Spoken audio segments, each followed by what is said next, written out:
خدمات میں انہوں نے گزاری. آپ سب کی بھرپور تالیوں میں عطر ازارہ صاحب.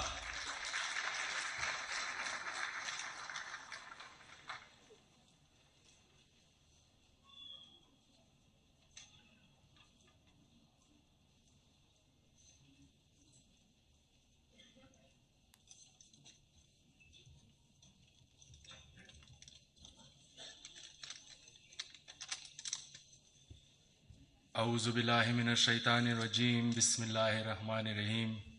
معزز مہمانان گرامی اور بلوچستان پیس فورم کے سربراہ نوابزادہ حاجی لشکری رئیسانی اور میرے قابل قدر دوستو، السلام علیکم.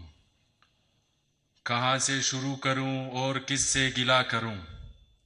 میرا تعلق بلوچستان سے ہے، جس کو 70 سالوں سے ریاستی جبر کا سامنا رہا ہے. یہاں پر ہزاروں لوگوں کو ریاستی اداروں نے ماروائے آئین کے لاپتہ کیا ہوا ہے. 4670 دنوں سے بلوچ لاپتہ افراد کے لواحقین ماما قدیر کے سربراہی میں پریس کلب کوئٹہ میں دھرنا دیے ہوئے ہیں. ان کو انصاف ملنے کے بجائے اجتماعی قبریں اور مسخ شدہ لاشیں ملتی ہیں. یہی نہیں، میرے اپنے ہزارہ برادری سے 3000 انسانوں کو قربانی کا بکرا بنایا گیا.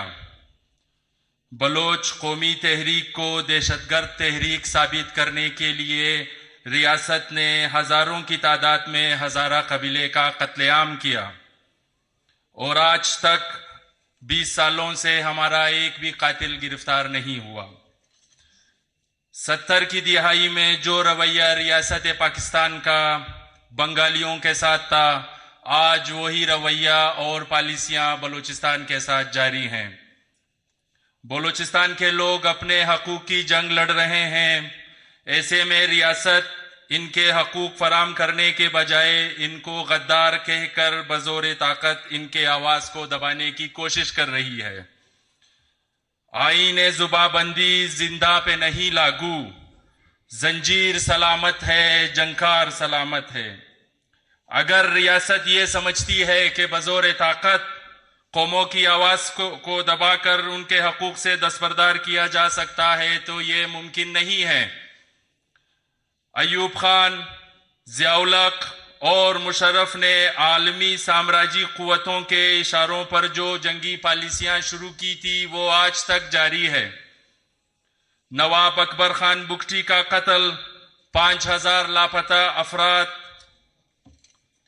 3000 ہزارہ برادری کا قتل عام، وکلا برادری کی خون ریزی، سانحہ APS حیات بلوچ سمیت سینکڑوں طلباء کی موت، سینکڑوں پولیس والوں کا قتل عام،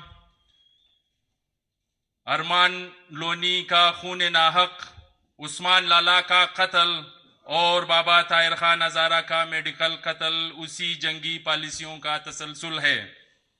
ریاست کا یہ رویہ ناقابل برداشت ہے. نفرت کرو گے تو تمہیں بھی نفرت کا سامنا ہوگا، اور یہی مکافات عمل بھی ہے. اگر پاکستان کو چلانا ہے تو ان نفرتوں کو ختم کرنا ہوگا. سیاست سے فوج کا کردار کو ختم کرنا ہوگا. تمام صوبوں کو برابری کے حقوق دینے ہوں گے، ورنہ ہم مزید تباہی سے دوچار ہو سکتے ہیں. محبت گولیوں سے بو رہے ہو، وطن کا چہرہ خون سے دھو رہے ہو. گما تم کو کہ رستہ کٹ رہا ہے، یقین مجھ کو کہ منزل کو رہے ہو. والسلام.